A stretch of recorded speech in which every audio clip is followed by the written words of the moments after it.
So I'm a little farther away from the house. Actually, this dirt road right here keeps going along the river. The river's back behind me where all the bears are. And there's this dirt road comes out on, I guess it could be called a highway. It's the road to Tofino, British Columbia. It's just right over there through the timber over there at about 600 yards maybe. So you might hear some background traffic. And for the curious, you might want to Google up all the sightings crossing this road right here. It's off the chart. Kennedy Lake, Ucluelet, Tofino. It's non-stop. Right here. And of course, Kennedy Lake, jump across this highway and you go straight through to Mint Lake. It's that lake that I told you about from my childhood, and I flew the drone over there a week ago. So basically right in the heart of it here, potentially. Not that yeah. Anyways, thought I'd make that point out. If you hear some traffic, that's the road that you're listening to right that way, 600 yards. And that way is to Tofino. That way is to Port Alberni. That way is to North Island. And that way's home. Now, let's see. Who needs to be heard before I go on my road trip? This is titled Fishing Buddy. Well, that'll get my attention. Hi Steve, my name is Jim. I got a short experience to share. In the early and mid-'80s, I would spend a lot of time with my grandparents who had a cabin overlooking Lake James and the mountains of North Carolina. I'd help out around the cabin mowing grass, chopping wood, and helping in the garden. It was about a 300-yard walk through the woods to the lake. I caught a lot of fish, 5 to 6 pound largemouth and smallmouth, but grandma-like catfish. So I'd spend evenings and sometimes all night catching catfish, and there were no houses within a couple miles of my grandparents. Several times I had the feeling I was not alone, like I was being watched. The first odd thing was I had walked up the bank maybe 30 yards to throw a bass plug across a point where I'd heard a fish chasing bait. When I came back, my stringer with 3 nice catfish was gone. First I thought maybe I didn't get it in the ground good, but while shining my flashlight around, I found footprints. I was a good size 16-year-old and wore a size 13 shoes. Those barefoot tracks were just a little bit bigger. On my way back up the trail to the cabin, I found my stringer hanging in a tree over the trail. I didn't say anything to my grandparents, just said nothing was hitting. 2 nights later, I was back at my spot, had a couple nice ones on the stringer, when the feeling of not being alone hit me like a ton of bricks. For some reason, I wasn't scared. I shined my flashlight around, didn't see anything, but I heard something walking in the woods. I had a small fire going, it was lighting up the clearing pretty good. As I was getting back to fishing, a small rock hit the water right where the stringer was. In my head, it seemed like I heard the word, food hungry. I shook it off. A couple minutes later, another pebble hit the water. Same feeling in my head, food, hungry. So, being a teenager, I got a bit of a crazy idea. I took the fish out of the water and walked about 10 feet up into the woods and laid it down. I went back to my chair and sat down. I could hear the fish flop from time to time. I heard something moving in the woods and the fish stopped. Sure enough, the next day my stringer was hanging in the tree again. I fished several more times, nothing odd. But 2 weeks later, my fishing buddy was back. After a couple pebbles hit the water at the stringer, I had it hung on a limb at the edge of the woods. About 10 minutes later, I heard a big limb break. The one with the fish was gone. I started taking 2 stringers just in case. I finally got to see him the week before school started back, only for maybe 5 seconds. Around 7 feet tall, shaggy, reddish brown hair. This went on a couple summers. I finally broke down and told my grandpa. He just smiled and said he'd figured that's what I was doing with the fish. I was stunned. The next time I went fishing with my grandpa, he gave me a bag of vegetables out of his garden. He told me to leave them with the fish. Grandpa said he saw him a couple times over the years. My grandparents passed away. My aunt sold the land to a logging company. I'm 56 now. Never got to go back. Thank you for the work you're doing, Steve. Keep it up. Oh, and I almost forgot. Here's some periods and commas in case I missed any. LOL. And he put down 5 commas and 5 periods in a row. Thanks, buddy. It's so helpful. Keep fishing and hunting, buddy. All right, man. Thanks. You just made me laugh. Good one. Maybe I'll put them in my pocket for later for somebody else, because your email didn't miss much.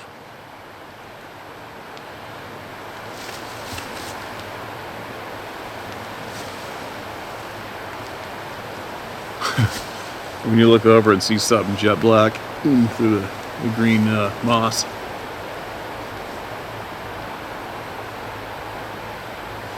Whatever. It is, it is. I don't give a shit. Alright. Hi, Steve. Thank you for everything you do. This platform has been a source for great hope and security, providing a platform that allows everyone affected to share and vocalize through you their experiences, unique to them, and the reactions they then receive from those they thought they could trust / be at ease with. You're providing a space for healing, a space for being heard and recognized, a space for allowing people to come to terms that they are not mad / crazy after all. Finally, a space where we can all gain knowledge that seems to be forbidden to us common folk. Whether you get to share this or not is not important to me. Should you think it worthy of sharing, then that's okay too. I sent to you a while back my encounter with the predator-type camouflage / cloaked being who essentially intercepted my group in Angola. The first incident, the second incident, you shared online. It's the first incident that has been difficult to let go of, mainly because of what happened and what followed thereafter. The chocolate Bar 1 / Mars bar having gone missing from the two of us, and much later. My soap bar that I had taken into the shower with me, all these occurrences are apparently linked. The Angolan insurgent swamp incident apparently happened because I had been tagged from the earlier incident. Predator cloaking situation. Yeah, I remember that frickin' story, man, and that was a real eye popper, for sure. I've been told this by 3 different Sangamas. Sangama, Zulu spiritual healer. Needless to say, this has had a tremendous impact on my life, and I cannot even start comparing my experiences to some of the experiences you have read out. All I can say for sure, these events, these experiences are all unique in their own individual way. According to them, the Sangamas I have consulted, these beings can / may imprint you. That is, mark you and track you down, regardless of where you go or where you may be at any time, if they're so inclined. My experiences seem to coincide with this theory. We all apparently emit unique signatures. And based on their explanation in my scientific brain, it sounds like we all have a unique vibration that we emit to the environment around us and the environment to us. The result is what we scientifically term as resonance. Could this be something they use? Being a scientifically minded individual, medical background, there was a time that I considered all this a little fetched. That is, until I started to research what had happened to me in Angola while in the military and at times when I'm in the bush. Angola, South Africa, Portugal, Spain, America, England, etc. I feel this mainly but not exclusively when alone and in some type of bush / jungle / forest. This affected me to the point where I went from being a GP in clinical medicine to looking at and furthering my medical knowledge by adapting homeopathic medicine, studying and doing research on vibrations and frequency. All pathology has a frequency. All living matter has a vibration, especially in water, or when touched / coming into contact with water. Water has a memory. Water has a personality. Water has amazing properties, unique and perplexing. Both the areas I was in Angola, when those events occurred, took place in waterlogged environments, all surrounded by various deposits of different qualities of granite rock and a lot of water. Humidity back then was always 98% and above. Anyway, I did also include my experiences with a portal that I took a picture of as it was closing. I sent this to you too. I'm not sure if you received or looked at these yet. There is definitely a connection somehow between these beings and these common points. Whatever happens in the woodlands with these beings, I believe, shares a linear correlation with granite, hills, mountain terrain, water, and our awareness of our immediate environment, this being their preferred terrain, but not only. They'll also venture into urban surroundings. When doing so, I believe they are tracking someone or something. My personal belief, this being a very broad brushstroke in belief, Sabe is a type of protector of man. They protect us from other things that lurk in the woods / around us, especially if we've been tagged by them. They are not perfect, and I would even go as far as saying that perhaps they sometimes become tired of protecting the idiot man, roaming in the woods, oblivious of what lies in wait in these isolated places.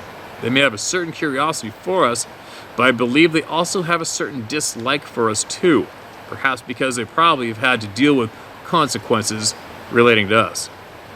I know this is all conjecture, but it's what I have been able to come to terms with in my experiences, and through those, I get to hear you share with us.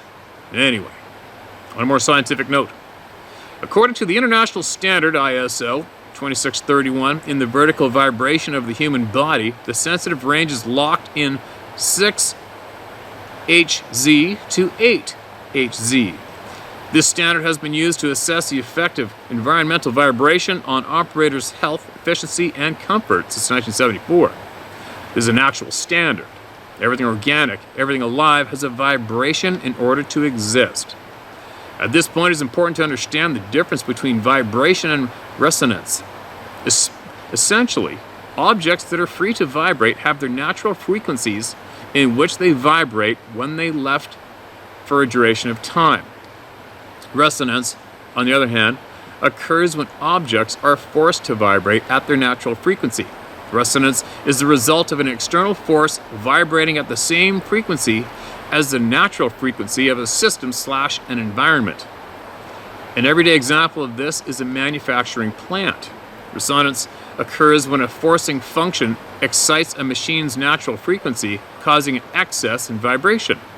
These excessive vibrations will cause additional stress on the machine, resulting in poor reliability, premature failure, and greater cost and maintenance of parts.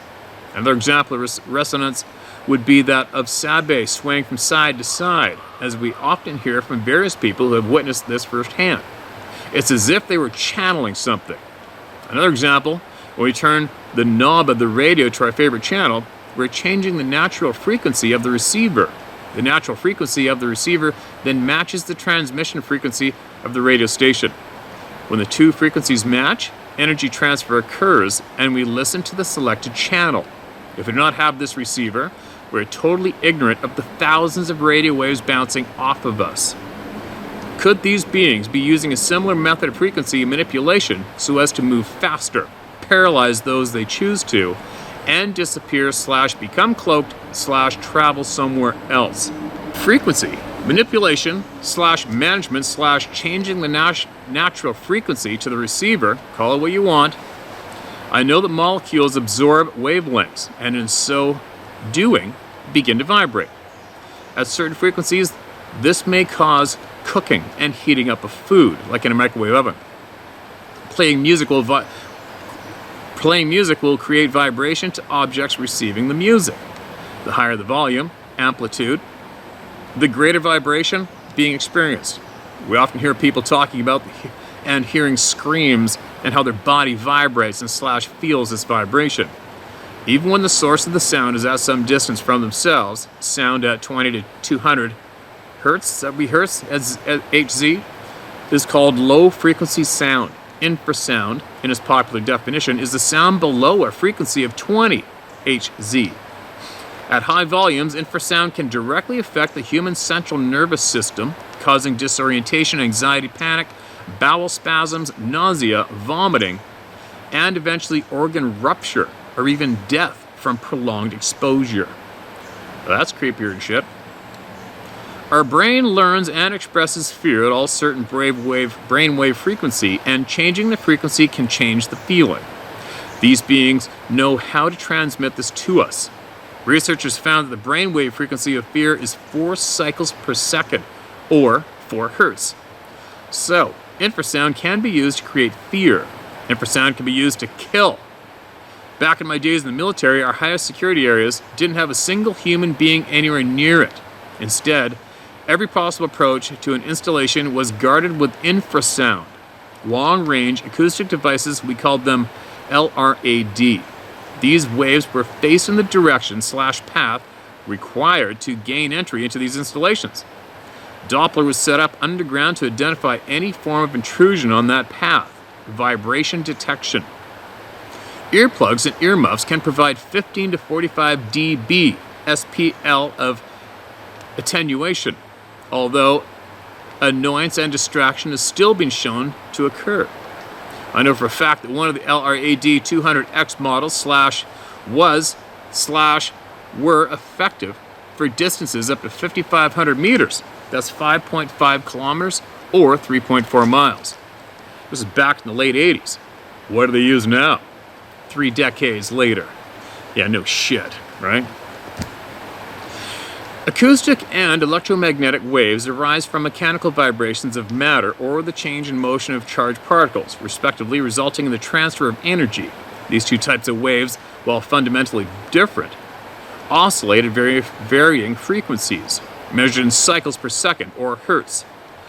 Audio vestibular dysfunction following exposure to both acoustic and electromagnetic waves have been described as early as the 1910s and has since been noted in all sectors, including medicine, industry, and military. Understanding the amount of energy that can be transmitted across the media, such as an air to human skin, has been well studied and documented, but also kept from the open public due to the possible legal cases that could be brought into light. Researchers began investigating auditory and non-auditory effects on infrasound exposure back in the 1960s. It was found that weak infrasound could affect the balance or equilibrium mechanism in the ear, produce fatigue, induce nausea, etc. Attributes found in modern-day city fatigue to infrasound. It was even found that infrasound was certainly one of the many causes of allergies, nervous breakdowns, and other unpleasant phenomena of modern life found in industrial cities. I personally treated individuals who had nervous breakdowns due to their exposure to working daily in environments that had low vibration machinery. There's so many studies available, it's crazy. Finally, I must end here. I fear I've gone too long already. The neurobehavioral effects of high-intensity audible sound also have been used as a tool for crowd control, but I'll stop here. So, this covers a small point on top of the iceberg I'm going to call sound. But sound waves fall into 3 main categories: longitudinal waves, mechanical waves, and pressure waves. I'll leave it at that. You can see just how much we don't understand / explain / provide this knowledge to the public. Then there's the other spectrum, electromagnetic waves or EM waves. These are waves that are created as a result of vibrations between an electrical field and a magnetic field. EM waves are composed of oscillating magnetic and electric fields. Examples of EM waves are light, microwaves, infrared, X-rays, ultraviolet rays, radio, etc. The properties of electromagnetic waves are fundamentally distinct from sound waves in many ways. While sound waves are mechanical vibrations that propagate through matter and carry energy, electromagnetism does not require a medium and can travel through a vacuum where sound cannot. Electromagnetism is described as being both waves and photon particles, the wave-particle duality of quantum mechanics. However, like sound waves, electromagnetic waves have an oscillating frequency and can be depicted along a spectrum beginning with radio waves at the lower end of gamma rays and with radio waves at the lower end and gamma rays at the upper end. Indeed, acoustic and electromagnetic waves are related. Researchers have discovered that it is possible to transduce energy from sound waves into electromagnetic waves. Electromagnetic waves have also found to have auditory precepts on animals and humans. I won't even try to go down this windy road, but I can recommend the following links for anyone who is curious enough to better understand, with caution, the military applications to these. Alright, there's a bunch of links. Hopefully I remember to add them in for the curious.